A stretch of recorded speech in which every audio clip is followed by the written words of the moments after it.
Now to the toxic tap water investigation, and we've learned that the state is looking at more dump sites. The number is now up to 75. Now, 2 weeks ago, we told you that number was 57. Michigan DEQ officials say 30% of the sites they've investigated so far are tied to Wolverine Worldwide. We're told the sites were likely not illegal because the dumping happened before laws were passed to regulate it. Workers continued cleanup today at the House Street dump. Because the landfill in Pearson stopped taking the waste, crews are trucking it some 153 miles away to Wayne Disposal in Belleville. That's near Detroit. That's the state's only commercial hazardous waste landfill. And as details like that continue to come out, homeowners in the area are still concerned about their water and how it's impacting their life. Well, tonight they went to the Plainfield Township Hall to express their frustrations and to demand answers. 24-Hour News 8's Sarah Hurwitz was there, and she filed this report on the township's plan to find a clean water source.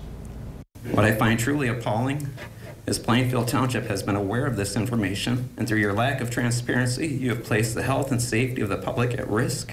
Distrust from many tonight at a packed Plainfield Township board meeting over what the township knew about any water contamination decades ago and if future generations are in jeopardy. Our current treatment process, a lime softening plant that we operate, is not effective for removing PFAS compounds. We, along with our engineers and the water plant operators, have been researching alternative methods available. Public Services Director Rick Soleil outlined the history of the Plainfield Township water system, focusing on the Versluis well field used for township municipal water.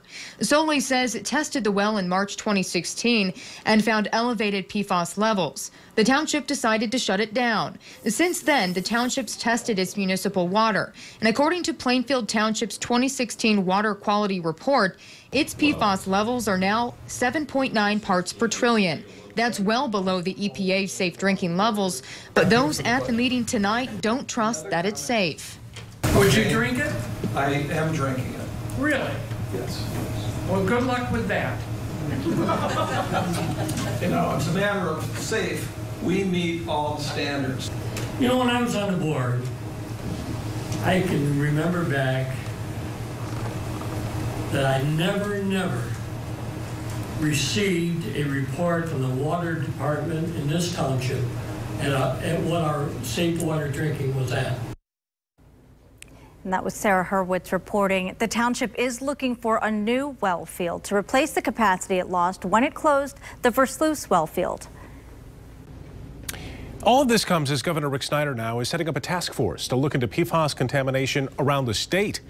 State Senator Peter McGregor, who represents the Rockford area, says that a task force isn't enough. He says there are only just a few labs that can test for this level of contamination. Senator McGregor thinks that the state owes it to the citizens that he represents to get into the water testing business. Why not appropriate the money to purchase some of this equipment that we can test so we don't have to wait 6 weeks, 4 to 6 weeks to get tests back. This is something that I think is very, very important, not only to our citizens to know if they have an issue, and then we also need to start figuring out where these plumes of water are. The senator says that this could cost tens of millions of dollars just to start. Our complete toxic tap water investigation can be found at woodtv.com. Also on our mobile app, just look for the toxic tap water section on the homepage.